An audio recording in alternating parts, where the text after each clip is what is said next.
Britain has just stepped into what many are calling the most dangerous constitutional crisis in 3 centuries. Prime Minister Keir Starmer has crossed a line no modern leader has dared by openly challenging King Charles III. What happens next could shake the very foundations of the monarchy. The spark was lit 3 days ago at Windsor Castle. Behind closed doors, King Charles held a private, 2-hour strategy meeting with Nigel Farage and Reform UK officials. This was no routine handshake or ceremonial photo opportunity.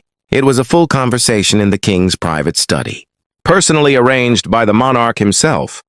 The catalyst was Reform UK's newly published proposal to restore Britain's democratic foundation. The paper warned of unchecked parliamentary overreach and the erosion of traditional institutions. For a monarch deeply concerned with long-term stability, the message struck a nerve. And then, according to palace sources, Charles made the remark that would ignite a firestorm. Perhaps it's time for fresh thinking in Westminster. The current path seems unsustainable. Just 12 words. Yet those 12 words now threaten to topple a prime minister, destabilize the Labour Party, and trigger Britain's greatest political crisis since Edward VIII's abdication in 1936. The meeting was never meant to be public. By protocol, the crown must remain above politics. But within 48 hours, the story was out. First broken by The Times, then carried by the BBC, Sky, The Guardian, and the Daily Mail. What should have stayed sealed inside Windsor Castle was suddenly splashed across every front page in Britain. The leak, intriguingly, did not come from Reform UK, who had every reason to keep it quiet. Palace insiders quietly suggest it originated in Downing Street, itself perhaps from Labour MPs, determined to weaken their own leader by showing the monarch in dialogue with his rivals. If so, the plan misfired spectacularly. When Starmer learned of the King's words, his reaction was explosive. At an emergency cabinet meeting, witnesses describe him pacing furiously, slamming papers and lashing out at colleagues. Deputy Prime Minister Angela Rayner later called him a man possessed. Then came the outburst that may define his premiership. Starmer allegedly struck the cabinet table and declared, "If Charles wants to play politics, I'll show him how the game is really played. The monarchy serves Parliament, not the other way around. He's forgotten his place." The room fell silent. But Starmer continued, dismissing centuries of tradition as old, men in fancy clothes playing dress up. He added, "This is 2025, not 1725. If he wants a fight, he's got one." It was unprecedented. No prime minister in living memory, not even in the fiercest political battles of the last century, has spoken of the monarch with such contempt. In Britain's unwritten constitution, the crown is sacrosanct. To cross that line is to invite political suicide. Within hours, the comments leaked. Ministers whispered to journalists, civil servants texted contacts in the press gallery. By evening, the story was everywhere, and while the broadsheets reported it soberly, the real storm erupted online.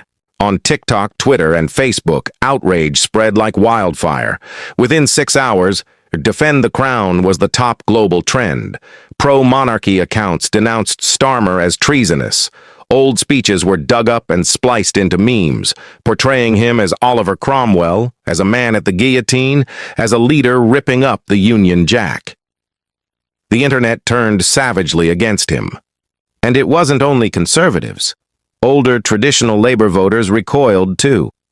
A viral clip from Margaret Thompson, a 68-year-old retired teacher from Liverpool, captured the national mood. "I supported Labour through Thatcher. I supported Labour through Blair, but attacking our king, that's not the Labour Party I know, that's not Britain."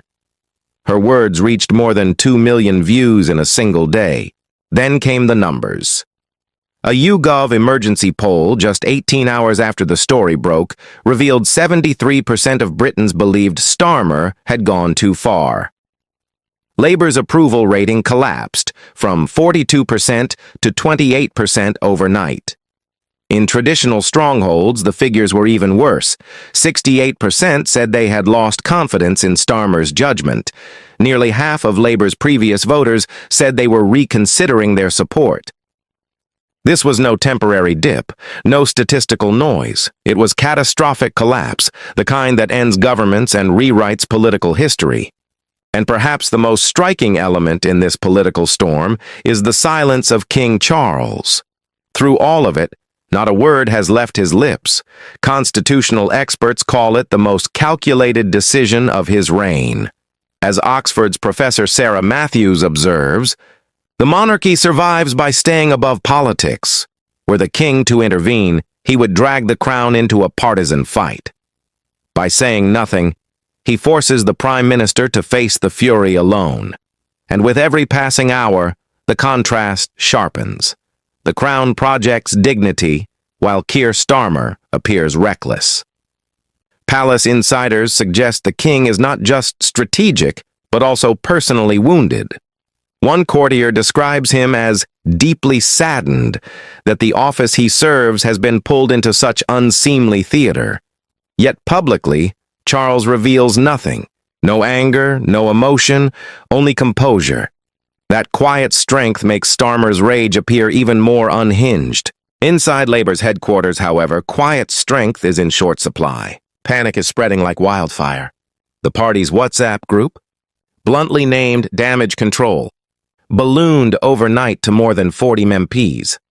Frantic messages flew back and forth. Defend him? Distance ourselves? Replace him? Veteran MP Diane Abbott offered the most brutal verdict. In 40 years in this party, I've never seen a leader self-destruct like this. He hasn't just damaged himself, he's damaged all of us. Names of successors circulated immediately. Angela Rayner, David Lammy, even murmurs of Ed Miliband returning. As a safe pair of hands, the very fact those conversations were happening spoke volumes. Starmer's leadership was hanging by a thread. The cracks have already reached the cabinet. Transport Secretary Louise Hay was spotted leaving Downing Street in tears, after what aides described as a ferocious row with the Prime Minister. She reportedly confided she could no longer defend what she called madness. Chancellor Rachel Reeves, Starmer's closest ally, was conspicuously absent from broadcast rounds. Her silence was telling. Commentators now speculate that Reeves may be quietly positioning herself as a contender for the leadership if Starmer falls. Deputy Prime Minister Angela Rayner, meanwhile, has been working the backbenches, calming nerves and offering reassurances. The subtext is obvious. She is presenting herself as the emergency replacement. Labour is no longer managing a crisis. Labour is imploding. And while the party tears itself apart, Nigel Farage and Reform UK are seizing the moment with surgical precision. Farage is uncharacteristically restrained. No shouting, no taunting. Instead, standing before Union Jacks, he casts himself as the defender of Britain's most sacred institution. His message is simple. Reform stands with the crown. The optics could not be sharper. Labour looks as if it is attacking tradition. Reform looks like it is defending Britain's very identity. The effect is immediate. Membership surges by 400% in just 3 days. Donations pour in, and disillusioned former Labour voters rally to Farage's banner. For him, this is not just a political win. This is the week his party shifts from fringe insurgents to serious national contenders. Meanwhile, the Conservatives, still bruised from years of internal strife and post-Brexit drift, find themselves in an unexpected position of strength. Opposition leader Kemi Badenoch plays her hand with care. No gloating, no triumphalism, just a measured strike. The Prime Minister has shown complete disrespect for our constitutional monarchy and for the millions of Britons who hold it dear. This isn't political disagreement. This is an attack on the foundations of our democracy. Conservative strategists can hardly believe their luck. One senior Tory told The Telegraph, "We couldn't have written a better script." Labour has just reminded voters why they cannot be trusted with Britain's institutions, and the consequences stretch well beyond Britain. Abroad, allies are watching in disbelief. In Canada, Prime Minister Justin Trudeau kept his response diplomatic, stressing the importance of constitutional monarchy in democracy. The subtext was obvious. Britain's leader has lost the plot. In Australia, opposition leader Peter Dutton dispensed with diplomacy altogether, calling Starmer's remarks disgraceful and damaging to Britain's standing. Even American networks, rarely animated by British politics, ran the footage for days. Anchors shook their heads as they replayed the clip of Starmer railing against old men in fancy clothes. For generations, Britain has been seen as a symbol of stability. Today, it risks becoming the punchline of global politics. Within 24 hours of the leak, the political fallout was unmistakable. A snap poll from YouGov delivered the most devastating results Labour has seen in modern times. 73% of voters said Keir Starmer's remarks about the king were unacceptable. Overnight, Labour's national support collapsed from 42% to just 28%. In Labour's traditional strongholds, Liverpool, Newcastle, Manchester, the collapse was even more severe. Double-digit losses across the board. But the most damaging figure of all, 45% of Labour's own 2019 voters said they were now reconsidering their support. These are not routine poll swings. These are political earthquake numbers, the kind that redraw the map, the kind that end careers. By week's end, Labour had plunged further down to 26%. Reform UK surged to 24%, while the Conservatives held steady at 32%. For the first time in British history, Nigel Farage stood within striking distance of replacing Labour as the official opposition. Inside Labour's parliamentary ranks, despair quickly turned to open revolt. Backbenchers held late-night calls, whispering about no-confidence letters. Veteran MPs conceded privately what few dared say publicly. Starmer was finished. Leaks spilled into the press by the hour. Diane Abbott was quoted telling colleagues, "He's not just damaged himself. He's damaged every Labour candidate in the country. He's taken a wrecking ball to our credibility." A WhatsApp group, originally created for damage control, morphed into a hub for plotting his replacement. Names flew around. Angela Rayner, Rachel Reeves, even Yvette Cooper as a unity candidate. The question was no longer if Starmer would fall, but when. Then came the detonations inside government itself. Transport Secretary Louise Hay resigned, citing irreconcilable differences with the Prime Minister's handling of the monarchy. Her resignation letter leaked within minutes, splashed across The Guardian before the ink was dry. 2 junior ministers followed within hours. Rumors swirled that more were preparing to walk.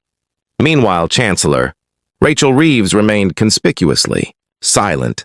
Her absence on the airwaves read as a calculated signal. Every pause, every refusal to defend him was interpreted as a dagger. Deputy Prime Minister Angela Rayner, by contrast, was working the corridors, meeting MPs behind closed doors, steadying nerves. Increasingly, she looked less like Starmer's deputy and more like his heir apparent. So, where does Britain go from here? Labour is shattered, its survival in question. The Conservatives, though far from resurgent, find themselves steadier by comparison. Reform UK has surged from the margins to the centre of political gravity. And the monarchy, so often dismissed as fragile, now appears stronger than ever. This is not simply a scandal. It is not merely a meltdown. It is a turning point. And as Britain stares into an uncertain future, one fact is undeniable. History is being rewritten before our very eyes.